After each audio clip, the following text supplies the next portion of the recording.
1,00,000 మంది శివభక్తులతో కలిసి మహారుద్రాక్ష పూజలో పాల్గొనండి. వెంటనే కాల్ చేసి మీ పేరును నమోదు చేసుకోండి. గురువుగారు, జీవిత భాగస్వామి చనిపోతే గనక ఎలాంటి ధర్మ బాధ్యతలు ఉంటాయి? అంటే ఆడవారికైతే ఏ విధంగా ఉంటాయి, మగవారికైతే ఏ విధంగా ఉంటాయి? వాళ్ళ విలేజ్ స్టైల్ ని బట్టి ఉంటాయా, లేకపోతే శాస్త్రం ఏమైనా ఇలా చేయండి, ఇలాంటి బాధ్యతలు పాటించండి అని కరెక్ట్ గా ఏమైనా చెప్పింది అంటారా? జీవిత భాగస్వామి గనక చనిపోతే, అంటే భర్త లేదా భార్య చనిపోతే, ఒకవేళ సంతానం ఉంటే గనక, ఒకవేళ భార్య గాని భర్త గాని చనిపోతే, సంతానం ఉందనుకోండి, మగపిల్లవాడు ఉంటే గనక మగపిల్లవాడు తల్లికి గాని తండ్రికి గాని కర్మకాండలు పితృవిధి చెయ్యాలి. మాతృవిధి గాని పితృవిధి గాని చెయ్యాలి. ఈ ఎలా చెయ్యాలి అంటే, ఒకవేళ మంగళవారం గాని శుక్రవారం గాని చనిపోతే ఆ రోజు కాకుండా తర్వాత రోజు దహన సంస్కారం చేయాలి. మంగళవారం గాని శుక్రవారం గాని అమావాస్య రోజు గాని చనిపోతే తర్వాత రోజున ఆ శవాన్ని ఇంటి నుంచి తీసుకుని వెళ్ళి చెయ్యాలి. దహన సంస్కారాది కార్యక్రమాలు చేయాలి. తర్వాత 3వ రోజు గాని 5వ రోజు గాని సంచయనం అంటారు. సంచయనం అంటే ఏంటి?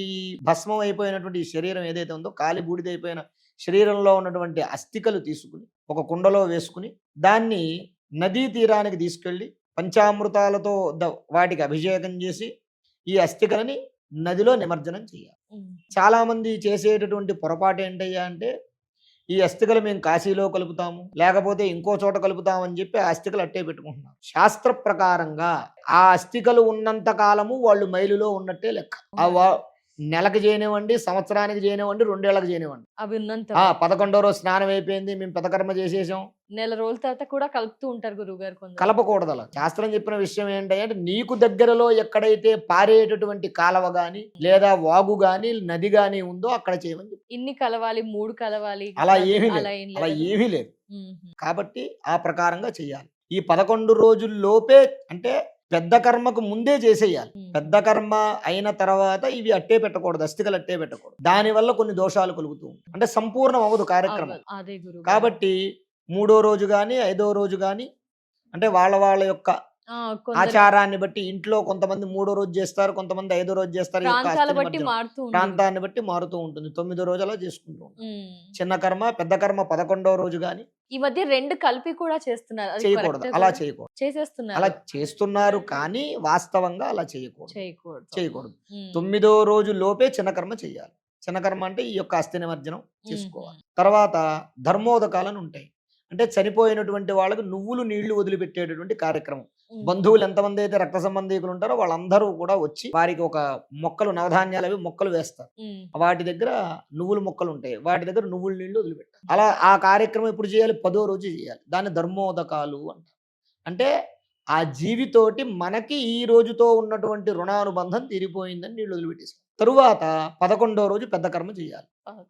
11వ రోజు పెద్ద కర్మ చేయాలి. ఈ 11వ రోజు ఒకవేళ మంగళవారం వస్తే, శుక్రవారం వస్తే చేయొచ్చు, తప్పులేదు. ఒకవేళ 11వ రోజు గనక మంగళవారం వస్తే ఆ రోజు చెయ్యకుండా 12వ రోజు గాని 13వ తర్వాత 16 రోజుల లోపు ఎప్పుడైనా సరే ఆ యొక్క పెద్ద కర్మ అనేది చేసుకోవచ్చు. ఏ కారణం చేతైనా అమావాస్య వాటికి పట్టింపు చేసుకోవచ్చు. దానికేం దోషం. ఈ యొక్క పెద్ద కర్మ అయిపోయిన తర్వాత పుట్టింటి వాళ్ళ చేత బట్టలు పెట్టించుకుంటే, మేనమామలు వచ్చి బట్టలు పెడతారు. మేనమామల చేత బట్టలు పెట్టించుకుని ఏదైనా దగ్గరలో ఉన్న పుణ్యక్షేత్రానికి వెళ్ళి నిద్ర చేసి మరనాడు పొద్దున నదీ స్నానం చేసి తదనంతరం ఇంటికి వెళ్ళాలి. ఆ తర్వాత నుంచి ఈ ఆ కొడుక్కి వివాహం అయితే గనక కోడలికి ఏటి సూతకం ఉంటుంది. సంవత్సర సూతకం, సంవత్సర కాలం పాటు అతను సూతకంలో ఉంటాడు. ఈ సూతకంలో ఉన్నప్పుడు 45 రోజుల తర్వాత నుంచి, అంటే త్రిపక్షం అంటారు, 45 రోజుల తర్వాత నుంచి ఇంట్లో నిత్య దీపారాధన చేసుకోవచ్చు. ఇది చాలా మంది ఇంకా తెలియదు. చాలా మంది సంవత్సరం అయ్యేదాకా చేయకూడదు అంటారు, కానీ అలాంటిది కాదు.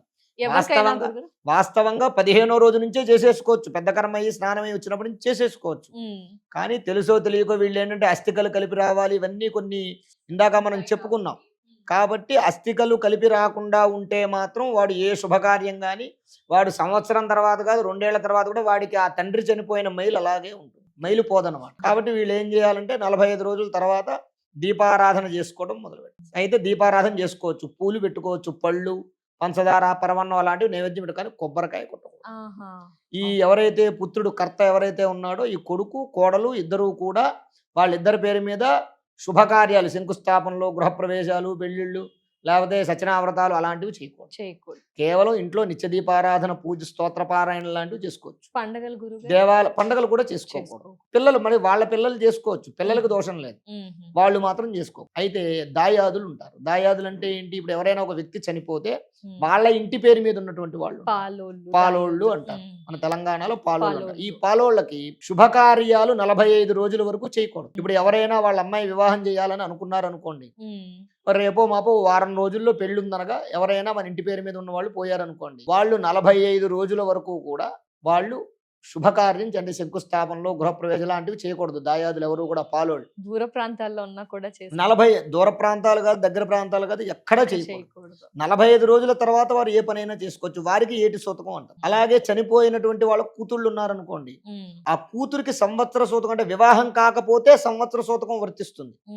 ఒకవేళ వివాహం అయితే గనక 3 రోజులే మైలు. 11 రోజులు కూడా కూతురు వివాహం అయిపోతే మైలు పట్టాల్సిన అవసరం లేదు. కూతురు గాని, కూతురు పిల్లలు గాని, అల్లుడు గాని 3 రోజులే పట్టాలి తప్ప 3 రోజులకి పైన మైలు పట్టాల్సిన అవసరం లేదు. 3 రోజులు అయ్యాక చక్కగా స్నానం చేసేసి ఇంట్లో అన్ని పనులు చూసుకోవచ్చు. ఆ కూతురు శుభ్రంగా అన్ని కార్యక్రమాలు చేసేసుకోవచ్చు.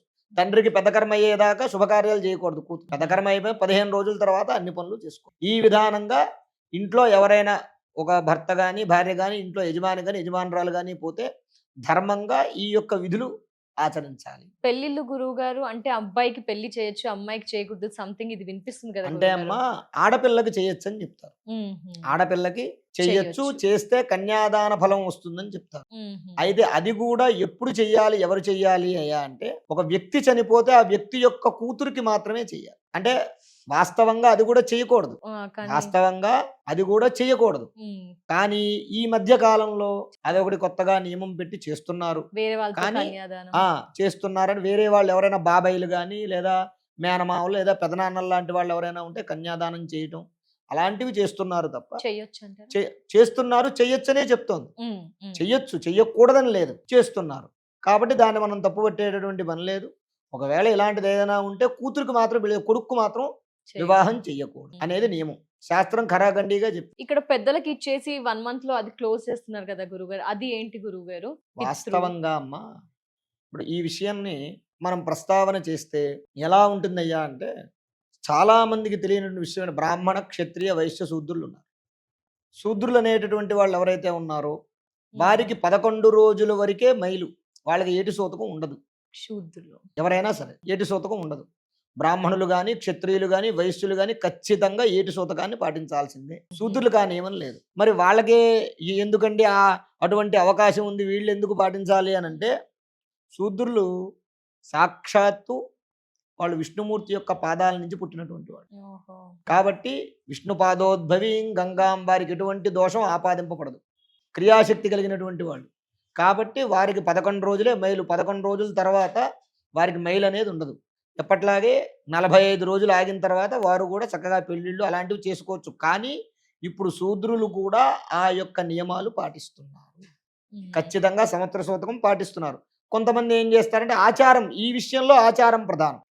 ఈ శాస్త్రం ఏం చెప్పిందంటే 11 రోజుల తర్వాత, 45 రోజుల తర్వాత వారి పనులు వారు చేసుకోవచ్చు అని చెప్పింది. కొంతమంది ఏం చేస్తున్నారంటే దసరాకి పెద్దల్లో కలుపుతారు, కొంతమంది శివరాత్రికి కలుపుతారు, కొంతమంది సంక్రాంతికి కలుపుతారు. ఆ ప్రకారంగా వాళ్ళ ఇంటి యొక్క ఆచారాన్ని బట్టి వాళ్ళు ఆచరిస్తారు. అది ఆచారం ప్రధానం. ఇటువంటి విషయాల్లో శాస్త్రం చెప్పింది కాకుండా ఇటువంటి విషయాల్లో, కొన్ని విషయాల్లో ఆచారాన్ని మనం పరిగణలోకి తీసుకోవాలి. ఆ ప్రకారంగా చేసుకోవచ్చు, తప్పలేదు. తప్పకుండా. ధన్యవాదాలు గురుగారు. నమస్కారం. శ్రీ మహాగణాధిపతయే నమః.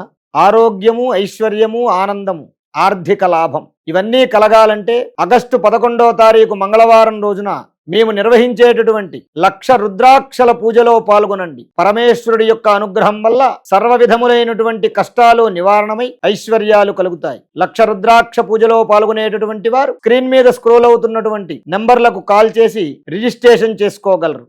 స్వస్తి.